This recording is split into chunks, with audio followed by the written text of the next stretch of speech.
BruCast is back, baby. This BruCast episode is brought to you by the BruCast Store. Explore a store filled with awesome goodies from hoodies to t-shirts to mugs. We've got you covered. Stay in style with BruCast. Embrace the shock, set the trend. Visit now bru-cast.com/store. Link below. Alright, hi everyone, welcome back to another BruCast episode. If it's your first time watching the show, make sure to like and subscribe. If you're listening on Spotify or Apple Podcasts, please rank the show 5 stars. This will ensure that the podcast is recommended to even more people and allow me to keep doing what I love. BruCast also on Instagram, X, and TikTok, where I upload shorts with the highlights of the show. So follow now, BruCast on Instagram, X, and TikTok. Links on the description below. Our guest today is Gary Simonds.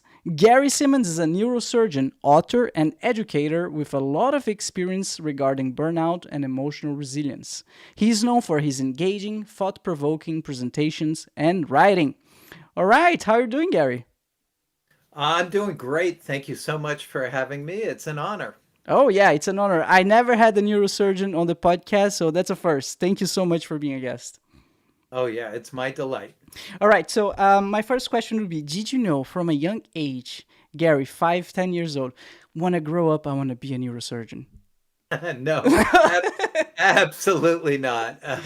I think probably then I was going to be a football star. Football star. So what changed along the way?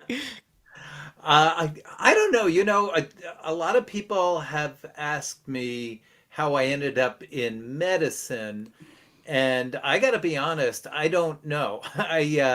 When I was in college, I was considering a whole bunch of things. Originally, I was going to be a minister. I went to college thinking I was going to be a minister at some point. And then, you know, I went through all sorts of iterations. I was going to be in the FBI. I was going to be in the CIA. I was going to be a Navy fighter pilot. It's somewhere along the way, I guess I was a major in biochemistry that kind of began to light the fuse, at least to get into medicine. So I had no thoughts of being a neurosurgeon, at least, to answer your question. And when I went into medicine, originally I was going to be a family doc, and then I was going to be a internal medicine doc, and then I was going to be a cancer doc, and then I was going to be a general surgeon, and then I was going to be a thoracic surgeon, a cardiothoracic surgeon, a heart surgeon. And I do know when I decided I was going to be a neurosurgeon, it happened in the blink of an eye. I walked in at the very end of medical school. I walked into the first brain operation I ever saw, and I said, "Oh my God, I have got to do that." And like that, my whole life changed. My whole world changed. A live brain operation? Yep. You know, I was in med school and ended up on a neurosurgery service and walked into the operating room, and there it was. Damn, that's fascinating. That's something that I don't understand because, well, I don't know much about this world, but I've seen cases on YouTube, especially like where people get some type of surgery in their brain, but they're awake. They're like, "Oh no, I'm playing the guitar." I think there was a case where a guy was playing the guitar, but it's not common. But how? I don't understand. How is this possible? Well, you know, it's interesting that concept of awake surgery has been around for quite a while. It's kind of really come into vogue in the last, I don't know, 10, 15 years. And the reason why we do it is that when you're actually operating in the brain, there's no signposts in there. There's no warning signs. There's nothing that points to an area of the brain that says, whatever you do, don't mess this up. And we know basically where really important areas are, but it's not obvious when you get in there. So if you are going to be doing something that is very close to what we call an eloquent area, an area that if you mess it up, that person has major deficits, sometimes it really helps to have the patient awake, and we can stimulate those parts of the brain, and make sure that we're not wandering into an area that's not going to be very forgiving. So how do you do it? Well, it turns out that the brain has no pain fibers, it has no sensation. So if you cut into the brain with somebody wide awake, they won't feel it. There is no feeling to the brain. Now the scalp has feeling, the bag of fluid the brain in is in has feeling, so you have to numb those up. But the brain itself, you can work in with impunity, and the patient won't feel it at all. Hmm. I see. And this is called an eloquent area. And so the advantages of having the patients awake is that you can have real life real time feedback if everything's okay, if anything goes wrong. So is that correct? Yeah, Okay, absolutely. okay. So for example, obviously we want to preserve movement as much as possible. So we may be working in an area that's close to the movement areas of the brain. And as I said, there's no signs there saying stay out. So what we may do is have the anesthesia team watching them, asking them to do things, with their hands or their legs, or even going as far as playing a guitar or a violin or something like that, while we're working in the area. And we can kind of do an electrical stimulation of the area and see what kind of response that we get. Same thing with speech. We don't want to mess up people's speech, and that can be very difficult to determine where exactly that is in the brain. Well, you can test it if they're awake. So basically, what I'm getting from that is that we don't know. We just don't know all the areas of the brain and what they all do. Is that the Well, case? I mean, we know kind of what the various areas do, but they're not absolutely the same from one person to another. Ah, okay. And when you look at a brain, it just looks like a bunch of squiggles there. There again, there's nothing that just stands out and says, "Here I am. This is the speech area, or this is the movement area, or any this is the sensation area." Okay, now I get it. So are those squiggles different from person to persons like a fingerprint? Or they are all the same across? They are, if you look at them in a population, they look generally the same, but they're not. And so there is variation from person to person for sure. And that's, when you get down to the microscopic level, there's tremendous variation. Really? So Yeah. in what scenario would be a microscope useful on analyzing like the brain? Well, we do use a microscope a lot in brain surgery just because some of the structures we're working on are pretty small, and we want to be very exact. But when I'm talking microscopic, I'm talking even beyond that. I'm talking down to the cell to cell layers, levels. I see. Gosh, this is so interesting. Oh my god. um, One thing that I know for sure is that tumor they have it's a common surgery that takes place in the brain. A lot of people develop brain tumors, but that's the only one I'm aware of. So how what type of surgeries do you conduct? Most are them like most of them tumors? Could you elaborate a little bit more on the types of surgery that you Oh, do? sure. Yeah. Yeah, I mean, there are many different types of surgery encompassed in neurosurgery, and basically in neurosurgery, you will operate on the nervous system anywhere nerves go. So nerves go all over the body. Obviously, there's the brain, but there's the spinal cord. So we operate on the entire spine. There are nerves in your arms, for example, nerves all the way. I mean, we'll even do a carpal tunnel operation because a nerve goes through the carpal tunnel to work your hand, and nerves in your legs and that sort of thing. So I mean, we can end up going almost anywhere in the body. But when you talk about brain surgery, yes, there's a fairly big component of it that is tumors, and there's all sorts of tumors that can occur in the head or in the brain itself. Some are very nasty. Some are more what we would call benign. But there's also things, for example, a large portion of our brain surgery work is often done in the world of trauma.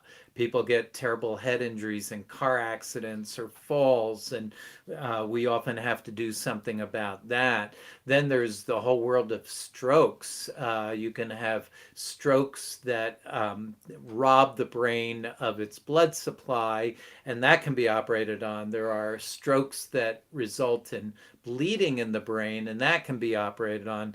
Then we have aneurysms. These are bubbles that form on the blood vessels of the brain, and they can blow up. They can, what we call, rupture, and they require surgery. And then there are all sorts of other congenital anomalies, abnormalities, things that people are born with that sometimes we have to operate on. There's a whole slew of specific problems with what's called our pituitary gland that we often operate on. There's also, we'll operate sometimes to try to get rid of seizures, or we'll put implantable devices to try to help control diseases like Parkinson's. So, I mean, there's a whole breadth of stuff that we can do in the brain to try to help people. Damn, that's amazing. Why are you describing it like, oh, we're gonna have some procedures to help patients with stroke or aneurysms, or I was like, what? Can you actually do something for them? Because the way I understand it, the brain is highly sensitive, and if something happens, they're like, you're done. There's nothing you can do, nothing that you can save. So that's not the case apparently. Uh, so I would like to cover the stroke a little bit. So stroke, to cover the basics, is when there's sudden lack of blood in the brain. Yeah, and Okay. we use stroke as a very broad term. Oh, So okay. sometimes you think, in our world, stroke could mean a lot of things. Just all of a sudden, something bad going on in the brain in some ways. But the Mm, typical stroke that people think of, and the most common one that you might run into, is something that we call an ischemic stroke. Ischemic means loss of oxygen, loss of blood supply, and what happens frequently, at least, is because of hardening of the arteries, or what we call atherosclerosis, just through lots of eating of fat and cigarettes and unhealthy living, we start damaging our blood vessels, particularly the blood vessels that go to our brain in our neck, called the carotid arteries, and they get clogged up. And as they get clogged up, sometimes they'll form clots of blood, collections of blood that kind of form into a jello mold, if you will, a little jello mold. And they can break off and they go up into the brain and wedge into a blood vessel in the brain and completely shut off the blood supply to a section of brain. And depending on where that occurs, you get the neurological manifestations of it, meaning, well, if it happens in my left brain, I might go paralyzed on my right side. I might lose my ability to speak suddenly. It happens pretty suddenly. And that's kind of the classic stroke that people think about. And, through much of my career, we weren't able to do much about it. What you did about it mostly was give people aspirin and hope that things improve, get ready to do rehab. But in the last 10 to 15 years, what can be done is a catheter, a very thin tube, a catheter, can be inserted into an artery, usually in the groin, passed all the way through the arteries of the body, all the way up into the arteries of the brain, and literally take that blood clot out, No way. literally physically remove it and resupply the brain. It has to be done pretty quickly, but resupply the brain with its blood flow. And we've seen people who come in paralyzed and unable to speak, and within half an hour they are back to normal function. Not everybody's going to have that result, but it's a miracle because as you were pointing out, once the brain gets injured, it's in big trouble. So when again, through much of my career, that was when a person had a stroke, they had a stroke. You just hope for the best. So time is of the essence when someone has a stroke.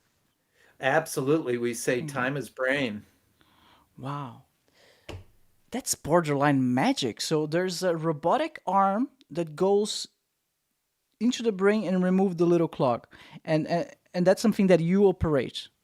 Yeah, it's not a robot at Oh, this okay. stage. Maybe it will be at some point, but it's a very thin tube that we call a catheter. And you snake the tube all the way up. You know how you can snake a wire in the plumbing? Like if you were snaking a wire for a clogged drain. Well, you can kind of do that too. You snake a wire up into the brain and then pass this catheter over the wire up to where the blood clot is. And there are these little devices that you can grab the blood clot and pull it out. It's really, and as you say, it is miraculous. It's probably the biggest development I saw in my career, in my business at least. Gosh, that's amazing. When was this discovered or this procedure was It's invented? it's really, well, these catheters we've used for a lot of things in the brain for many years, but in the past 10 years, as a stroke treatment, it's exploded. Got it. Okay. While we were talking, it just came to my mind. I think I saw a couple of years ago a neurosurgeon that conducted the procedure. That's the correct term. Conducted the Sure. surgery into himself. Are you familiar with this case? No, but I definitely not sure I would do that one. Yeah, I'm sorry. I need to look that up. I'm neurosurgeon self procedure. Let's see if I can find that. Self I've surgery. I've heard of a surgeon taking their own appendix out, but I've never heard of that. Oh, maybe that was it. Maybe that was it. I think you're right. Yeah, I can't find it. So maybe it was the appended story. Gosh. So Gary, Gary, let me ask you something. The other day on the podcast, I had a guest. She was a specialist on gut health, and she said that she fixed many of her lifestyle problems, health, motivation problems. Anyway, things across the board improving in her life after she started taking care of her gut health. And throughout the podcast, we kind of discovered, we kind of knew, but we discovered there's this nerve between the brain and the gut, and apparently this is called the vagus nerve. Are you familiar with this, and how relevant is that in your day-to-day life, day-to-day work? Yeah, I mean, certainly very aware of the vagus nerve. Okay. Vagus means the wanderer, and that nerve wanders all over the body, Oh, and it's really important for a lot of things. I mean, for one thing, it helps control the rate of your heartbeat, but it's very much involved also with what we call gut motility, the way the bowels work and the way they squeeze things along and all that. So very much involved, a extensive network um, around the gut, and definitely, gut physiology, gut health has become a big subject, not in my world, frankly, that much, but certainly, out there in medicine, and we recognize how important our digestive system is, and the fact that it's home to, billions of bacteria that we very much need to be there. But bacteria in and of themselves can also be very bad for us, and the way we absorb the various nutrients we need. But also, you got to remember that we also absorb toxins and bad stuff as well. So the whole science of digestion and gut health and stuff has really, taken a prominence of late. Although I will say this, I think you've got to be careful, because there's a lot still that we don't fully understand and don't know. So every so often you get somebody who's like, "This is the answer. We know everything. This will cure every disease." And I always take that with a bit of salt, because I don't think we know everything there is to be known. It's a complex world, our digestive systems. As far as the vagus nerve goes, in terms of my world, we do deal with it for a number of reasons. One is that it can get caught up in tumors, it can get caught up in aneurysms up in the head, so we got to be careful of it and protect it. But also, there are procedures that we've done, where we hook up electrodes to the vagus nerve, and it can help control uncontrollable seizures. So that's one thing. And then there's research going on to see if it could even help with depression for a number of different reasons. So we do periodically work on the vagus nerve.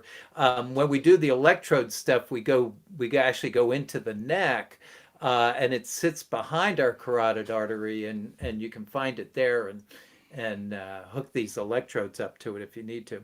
Wow, gosh, that's amazing. So you can hook up electrodes into your nerve through the neck, and this will help with depression? Well, we don't know for sure yet, but it's a field of research. God, okay, it's a field of research. But I mean, if you can help someone with depression, like anything, it's amazing. Like that. That would definitely be a big deal. I mean, the whole world, neurosurgery is really expanding into this world of placing electrodes in various areas, particularly deep in the brain, to try to help various diseases. And as I was saying before, we know we can help Parkinson's patients with those electrodes, with deep brain, what we call deep brain stimulation, or DBS. There are certain psychological conditions that we may be able to help with. There's a lot of research going in on depression on that, and we may be able to help people with certain types of seizures as well. So yeah, that's an area that's really going to expand over the next many years. How do you see that expanding? Because from my point of view, from what we're talking right now, it seems like a dead end, right? Because if it sounds so invasive. You need to open your neck, like get those electrodes in there. Like how are you gonna sell that? I don't. But let me correct myself. I'm sorry. If someone has Parkinson's, I think they might buy. Well, Anyway. yeah, your point is really well taken. It's funny. Through the years, there's always a little give and take, or a little, I don't know, tit for tat, whatever they call it, between the surgical doctors and the medical doctors. And, we often get told as surgeons, "Oh, well, you guys, you're just technicians.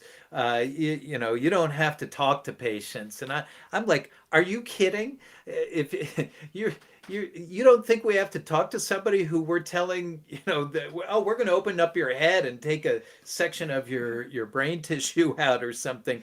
You have to do a lot of talking to patients." And your point is very well taken, though.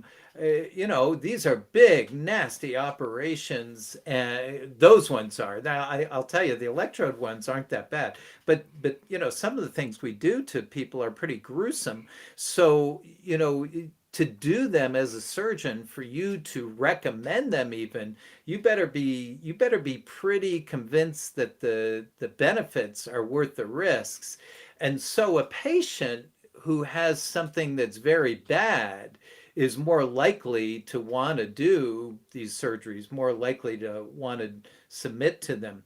But it's interesting. For example, this idea of deep brain stimulation, what we do for that, for Parkinson's, is we use computers, we use all sorts of special devices, but we basically make a hole in the skull, make a little opening into the brain, and pass a very thin set of electrodes deep into the brain in a very precise manner.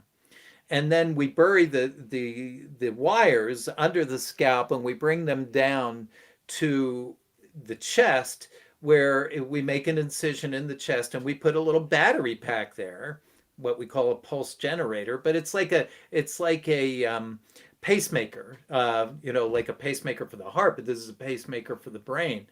And the operation, we do, uh, pretty smoothly, not a lot of discomfort for the patient.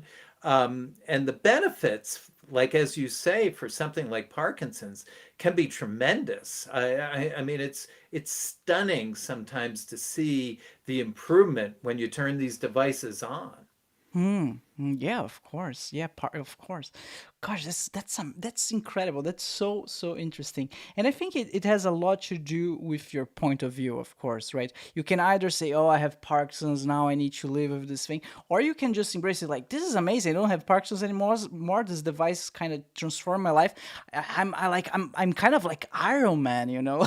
you can you can have a joyful, interesting point of view, and I think that's the best approach. But while you mentioned like you drill through the skull, I just remembered that's similar. As I assume it's similar to what Neuralink is doing. Have you been following what they're developing at Neuralink? Yeah, I've certainly read about it. I haven't really followed those guys that much. I'm not sure I trust them all that much, but I'm sure great things will come of it. But I started as a military doctor. I have a lot of close friends who've been military docs, and they're really the ones who got into that world fairly early, when troops were coming back with severe head injuries and paralysis and stuff like that. And the Department of Defense really put a lot into research into, could you connect um, the brain electronically, for example, to robotics.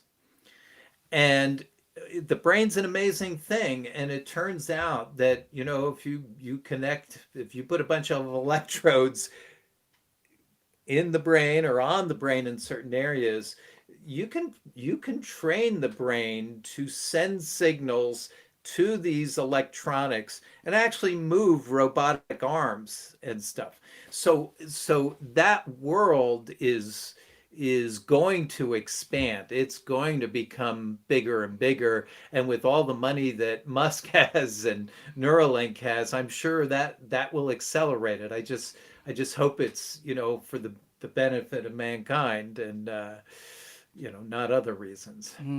Yeah, I have my doubts, to be honest. But I think like with every new technology, people have their doubts. I don't know. It feels. I have my doubts, and that's because nowadays we are all already addicted to our phones, right? We are all Yeah, are. As a society, we are yeah. addicted to technology. How much would that improve if we start implanting those chips in our brains that help us to communicate with technology and ChatGPT and Google even faster? Is this gonna help us with this addiction? I don't think so. It doesn't look like it's cool. It sounds cool. Sounds promising, especially for those people who are disabled. But I don't know if every single one of us should go ahead and implant one of those. And to be honest, I don't think we all are gonna go ahead and implant one of those at this stage it requires it's a huge effort, right, to get your school drilled on. So I think if this technology catches on, which I think it will be in a distant future where it's like an earpiece, like an AirPod. You just put it on, and now we have this tech. I'm just taking a step back now, right, and imagining a little bit. But I think if it ever catches on, it will be as small as an AirPod or an earpiece or something like that. But right now, it's yeah, we can only imagine. Yeah, no, I agree. I think it what is shocking is, and in particular, you're a young guy. I am not, and when you see the technological advances that have gone on in my lifetime and how quickly it accelerates. I mean, who knows? Who knows what we'll be able to do with that? But it is a fascinating field. It is going to be an important field, because it is amazing how the brain can link with the electronic, the digital world. Yeah, yeah. Um, I wanted to ask you about Alzheimer's. Um, I have a lot of mixed information regarding Alzheimer's. Um, some people say, well, some people say, some of the information that I get is that it is genetic. Some information that I get, it develops when you at a later age, when you're older, because you experience trauma in your childhood. And then I get those weird Instagram posts where they say that scientists concluded that you only develop Alzheimer's if you pick your nose too much. So it's very confusing. I don't understand where this all comes from. I guess, Gary, maybe you as a neurosurgeon could shed some light in all of those random information that I have. Yeah, I think part of the reason why there is random information and there is random suggestions and recommendations is that in the medical terminology, we would say it's a multifactorial disease. In other words, we don't have a one-to-one. You do this and you will get Alzheimer's. You have this and you will get Alzheimer's. It seems like a lot of things may or may not contribute to it. Is there a genetic contribution? Absolutely. So my mother had Alzheimer's. It puts me at higher risk, but does it mean I'll get it? Absolutely not. There's no way to say absolutely I will get it. There are certain genes that you can test for right now that if you have makes you much more prone to Alzheimer's. But does it mean that you'll get it? Nope, it doesn't mean that you'll get it, but it makes your risk higher than somebody who doesn't have those genes.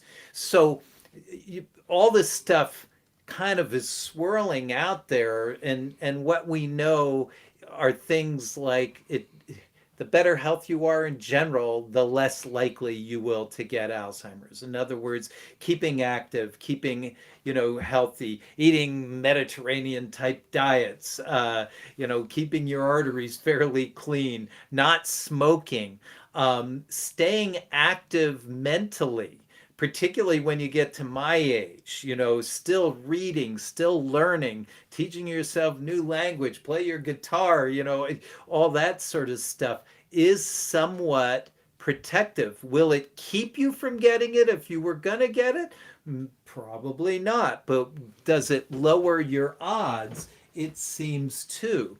So the problem with it, therefore, is there are many things that contribute to it, and we don't have them all completely worked out. We frankly still don't actually know what the driver of the disease is.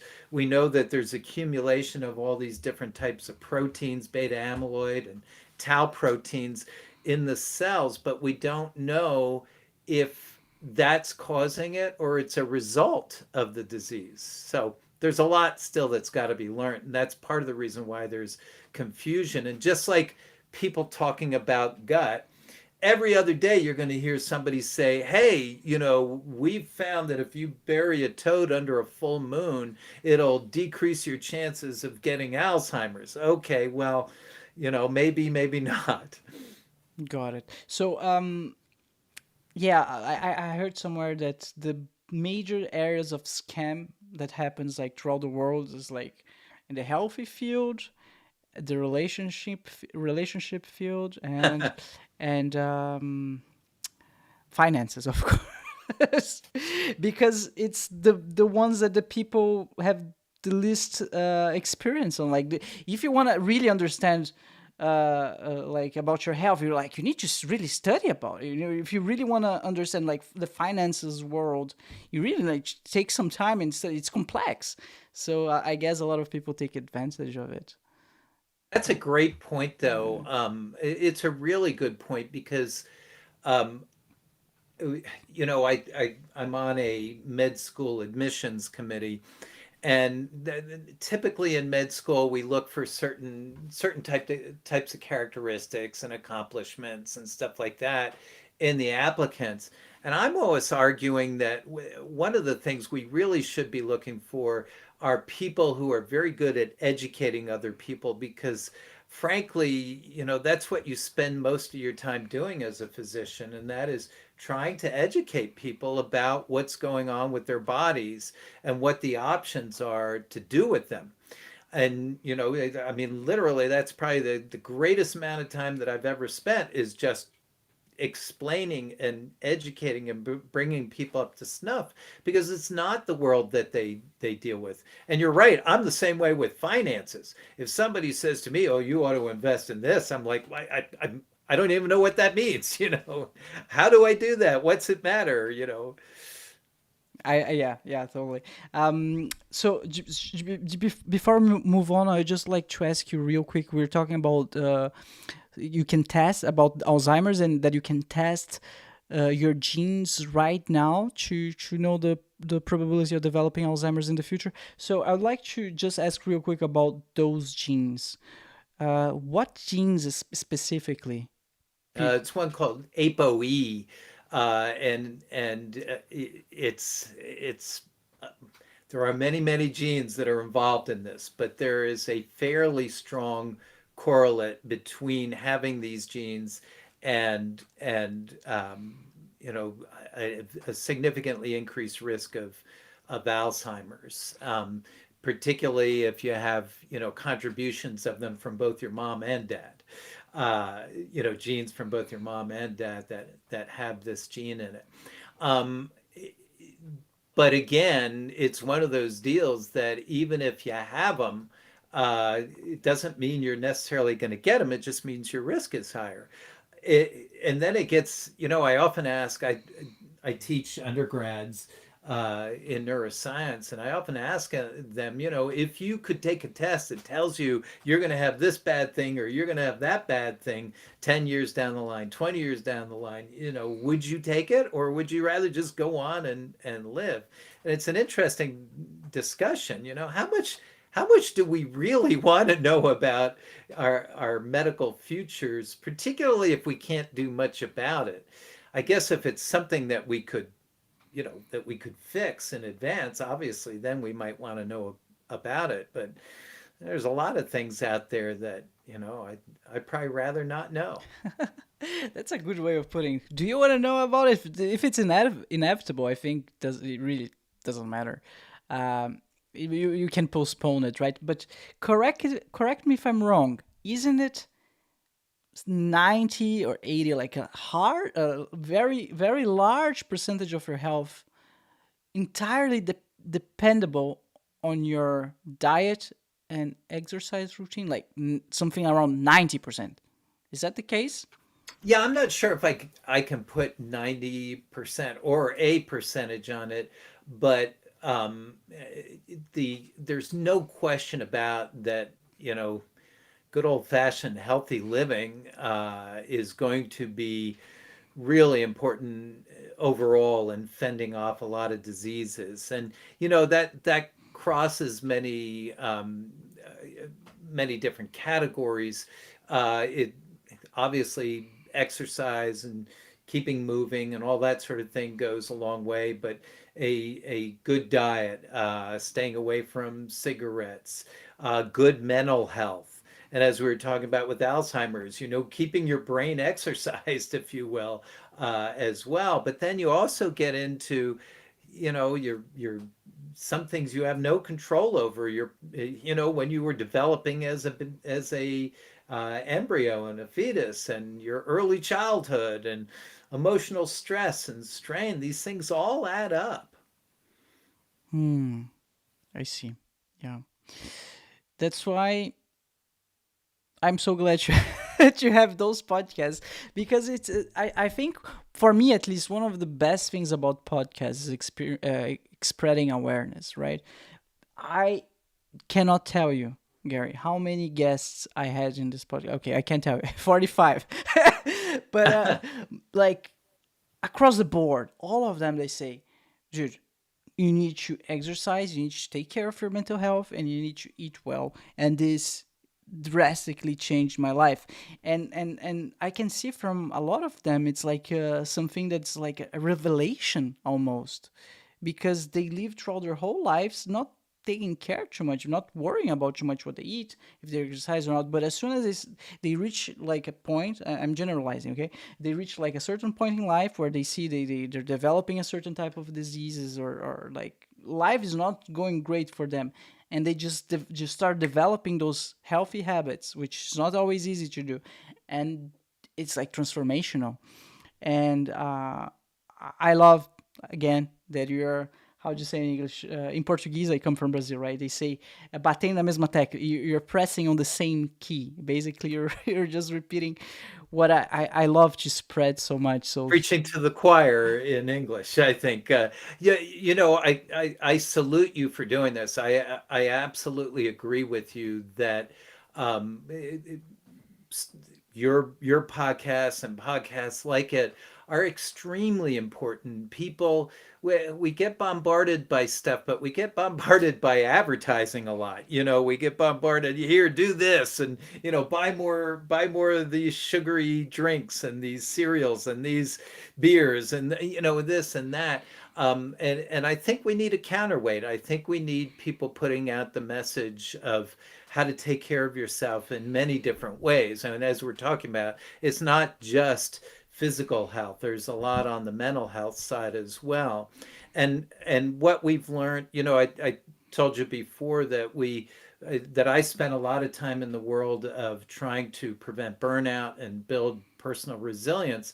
And what we learned is you can't go give, even if it's the best lecture on earth, you can't go to a group and give them a lecture about avoiding burnout and about building their emotional resilience and have them all, see the light and leave and say, oh, from this day on, I'll take good care of myself. It really needs constant reminders, and on multiple fronts. And I think that's what your service very much is involved in, is people hearing this multiple times, multiple ways, they begin to incorporate it. They hear it once, it just melts away. I agree. Oh, thank you very much, Gary. So you just touch on the subject of burnout and emotional resilience. What's the correct term? Resilience, sure. Resilience. Resilience. There you go. Have you experienced burnout yourself? Oh, sure. I Yeah. mean, Okay. I think many times. We So the way I got into it was I headed up a neurosurgery department, and I had, as many as 10 neurosurgeons and a bunch of residents and a bunch of physician assistants. I had a large group of people working with me and for me, and we were showing strain, and it's a stressful world. Modern neurosurgery. There's a lot of bad things happening, a lot of sick people, and a lot of responsibility. And that it got me very interested, particularly in healthcare providers. Um, how do we handle the stress? What can we do so that it doesn't kind of tear us down emotionally and wear us out emotionally? And so I spent many years kind of studying it, working with a world expert on it, and we ended up writing several books about it. Even my novel that came out very much revolves around the concept of burnout, um, because it's there. I think it's very real, and it's not just in healthcare. I think everybody in our society is susceptible to it because modern society is just, a mile a minute. We're constantly getting beaten up and multitasking nonstop. And I think we have so little time to kind of stop, rest, regenerate, find ourselves, think about what our needs are, attend to our needs. And so I think everybody is dragging at times. So I would argue that probably everybody experiences some burnout to one degree or another, their day to day or year to year lives. How, sorry, what would you recommend to someone who is experiencing burnout right now? What they can do to in order to mitigate the symptoms? Yeah, it's kind of like the our discussion on Alzheimer. There's no one magical cure. So what we have a whole, we have lists of things that people could do. They're mostly very common sense, very straightforward, because our feeling is that, the more complicated you make it, the less likely people are going to do. But the opening salvo, the opening things that we want to see, begins with first what we call self-compassion and self-care. And that is, and we see this in the medical world particularly, especially, and again, I talk about the medical world simply because I know it the best. But in the medical world, your whole functionality, everything that you think about and do, is very much oriented towards somebody else. It's oriented to a patient, to the patients. And you are constantly focused on, what can I do for this patient? What do I need to do for this patient? What could go wrong? How do I head that off at the pass? What am I going to do next? What if this happens? What if that happens? You think patient, patient, patient, patient. And one of the things that we ask people to do is, wait a minute. Periodically, you got to step away. You've got to say, where am I? Who am I? How am I feeling? How am I functioning right now? What do I need? What's dragging me down? What helps me out? What can I do to help myself out? In other words, we're asking people to kind of build their emotional intelligence about themselves. And it's hard for healthcare workers because they start to feel guilty about it. They go, no, no, no, I should be thinking about my patient. I shouldn't focus on myself. And we say, well, if you burn out, if you start losing it, you're not helping your patient anymore. So it's good for your patient to also be focusing periodically on yourself. And then the corollary to that is, if you focus on yourself, if you give yourself that opportunity to figure out what you need, and you don't do it, well, it's not helping you anyway. So you also have to give yourself permission periodically to take care of yourself, to address your needs, to do what recharges your energy banks. So let's recap. You take a step back and practice self-love, and you do that periodically. When you say periodically, do you have a recurrent event on your phone? You mentioned several questions that ideally you should ask yourself whenever you're feeling burnout. Do you have like a specific list saved somewhere, or you're just more general about it? You just take one day, like do you understand what I'm asking? You're more when you say periodically, you have a routine, or is something that you do from time to time in a more general manner? Yeah, no, it's a great question. And I don't think anybody has all this worked out so that one schedule fits all. As a I matter of see. fact, no two people are the same, right? And so, if I went to the typical healthcare worker and said, every day you have to spend half an hour focused on yourself, they're just going to laugh in my face. They're just going to say, "What, are you kidding? Where do you think I'm getting that half hour?" So, we also believe in starting small and working out from there. But yeah, like in our books, we try to give, some specific questions to be asking yourself, and all, and suggestions on, how often to do it. But I think everybody has to find their own zone, where what works for them. But I agree with you. Again, it's stuff like your podcast. It's stuff like, I'm not from the electronic era, so, I'm like, take a post-it note and, put a note to yourself to remind yourself to do certain self-care things, and stick it on your bathroom mirror, so every time you walk past it you see it. But you may have an alert on your phone, and there are self-care apps that you can get into on the phone that can help you with this sort of thing. But again, going back to what we were talking about, doing it once a year ain't going to do it. You got to kind of think of, how do I set up a regimen? Like, here's an example, because it's very individualized. I get huge calming, huge, just bringing everything down, kind of a zen, if you will, from, you can see one in the background, from playing a guitar and or a banjo. Really very settling for me, always has been, throughout my professional career.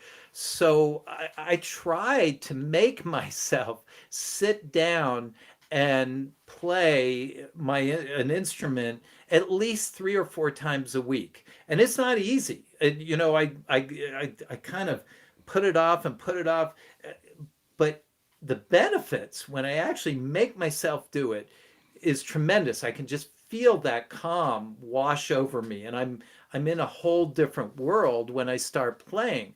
So, if we're big fans, for example, of schedules, of, you know create a schedule for yourself and book in the things that really bring you joy and pleasure and calm and enthusiasm, and, all the positive side of it. For example, we trained neurosurgeons. Those are what are called neurosurgery residents, and it's hard. It's 7 years of hard labor after medical school. I mean, they get beat up, and they, most of them are married or have significant others, and we would suggest to them, look, that it's really important to take care of your relationships. So here's what we recommend: that twice a week you put into a schedule a 1 or 2 hour date with your significant other. It doesn't have to be going out, but 1 to 2 hours dedicated to your significant other. Have a nice long dinner, or, go out to the gym together, or go for a walk, or whatever it is that works for you all. But book it in there, because if you don't, you're not going to do it. It's going to fall by the wayside. I see. I see. Great tips. Thanks so much. And I couldn't agree more about playing the guitar. I play the guitar, and my mood is changed drastically. Like after I play it, you can Yeah. I can see for myself, people around me like, Bruno, oh my god, you're so happy all of a sudden. Before I play, I'm a person. After I play, I'm a completely different person. Okay, I might be exaggerating a little bit, but it does help. It doesn't have like the power of music. It's impressive. It really changes something. But it's not going to work for everybody, and so, one size doesn't fit all. And we say, so I'm going to give you my favorite metaphor for this. It's not mine, but I like it a lot, and that is that all of us all of us kind of within ourselves, we have what we would call an energy bank.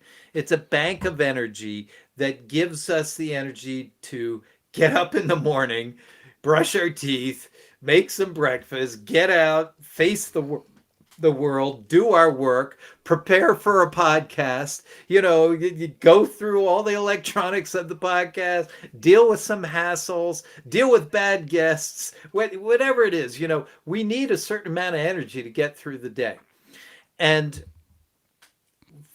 everything we do all day long, every experience we have either drains that bank, takes withdraws out of that bank. And most of us can think of a lot of things, dealing with your mother-in-law, or whatever it is. Um, uh, and then there are things that make deposits that give us energy. So for you and I, sitting and playing some guitar makes a nice deposit in that bank. It recharges the bank, recharges the energy, puts a deposit in there. And burnout would be when you've made so many withdrawals that you're overdrawn. Even if you deposit some, you're not feeling it because you're so overdrawn. So what we like to see is that you're making deposits all the time, and that hopefully you're making more deposits than you're making withdrawals. Now, each individual is going to have a different set of things that makes that deposit for them. Might be hugging the dog, it might be playing tennis or pickleball, or it might be singing, or it might be drawing, or it might be hanging with buddies, or it might, who knows. And it's not just one thing for any of us, but we're going to have a different profile of what makes the deposits, and we're going to have different things that make the withdrawals. So to get to know what those are and try to maximize the deposits and minimize the withdrawal is what's going to help us. That's a beautiful metaphor. I love it. I had a guest the other day, Eugene Lee, and he said for him was very clear. Whenever he was not singing in the shower anymore, he was burned out. Yeah. Yeah, and that's another good point. The way people manifest burnout is very different from one person to another. And what really started getting my attention was my team, including me, but my team there in neurosurgery. I think we were doing great work in terms of the caring for the patients, and doing the surgeries, but we were getting people mad at us all over the hospital because we were being jerks. We were being snappy and growling and angry and, just barking at people and making people cry. And I knew my team, they were good people, they were nice people.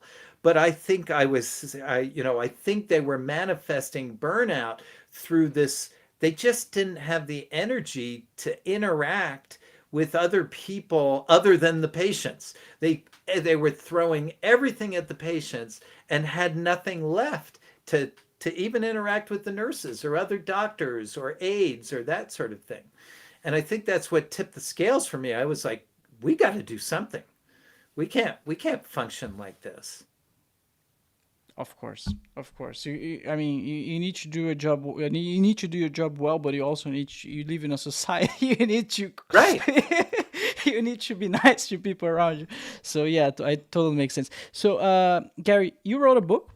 I would like to cover your book a little bit more, what it is about, and where can people find it.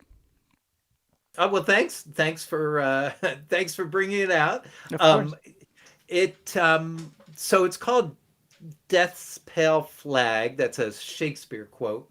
But of all things, it's about a neurosurgeon who is a hard worker and is, facing the normal things that a hardworking neurosurgeon may face in a busy trauma center. So seeing a lot of terrible things happening to a lot of people, and it's clear he's overworked. It's clear he's a workaholic, and he's overworked and fatigued, losing a lot of sleep as we do in neurosurgery because a lot of bad things happen in the middle of the night. Um, and he begins to see ghosts. And the idea is that I want the readers to play with is a couple of things. One is, are the ghosts real? If they're real, what are they there for? What are they, are they trying to help him or hurt them? If they're not real, what's going on? Can he be helped? Is he becoming truly mentally ill?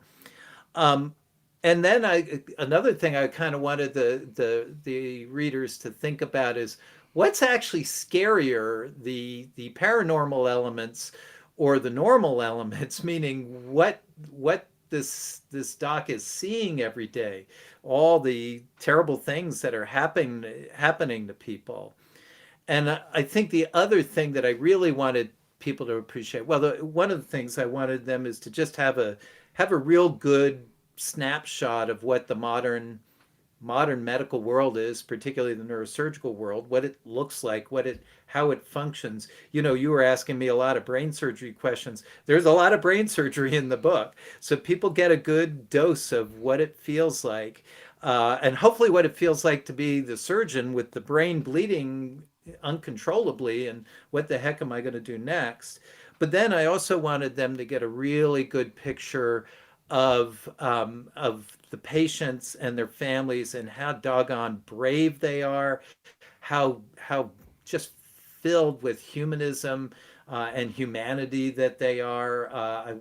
Because frankly, throughout my career, I had the thing that got me out of bed every morning was just how much I admired the patients, how brave they were, how wonderful they were, and their families who had to suffer through this, and sometimes more than the patients. So those are the elements. Sounds fun.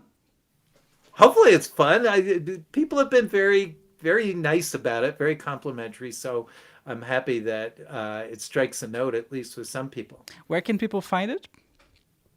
It's out there in all the major online sales, so it's definitely right up there on Amazon and Barnes and Nobles and independent booksellers and all that sort of thing. It's in print, but there's also a really good audio version. I really liked the way the narrator did the audio version, and then of course there's an electronic e-reader version as well. Got it. Gary, it was an absolute pleasure. Is there anything else that you'd like to talk about? Any final remarks? Well, thank you so much for having me. It's a joy. The time has gone, in the blink of an eye. I would love to talk to you more about anything. Great host and great points. I do want to rub in the fact that that the American women beat the Brazilians in the Olympics. I'm not talking about that. I can't blow that opportunity, right? I need to rub that in a little. All right. Thank you so much for that. All right, Gary, it was a pleasure. Thank you so much. All right, everyone. If it's your first time watching the show, make sure to like and subscribe. If you're listening to Spotify or Apple Podcasts, make sure to rank the show 5 stars. This will ensure that the podcast will be recommended to even more people and allow me to keep doing what I love.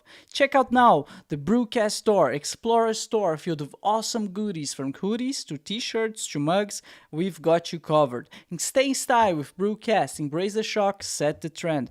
Buy now at bru-cast.com/store. I repeat, bru-cast.com/store. Link on the description below.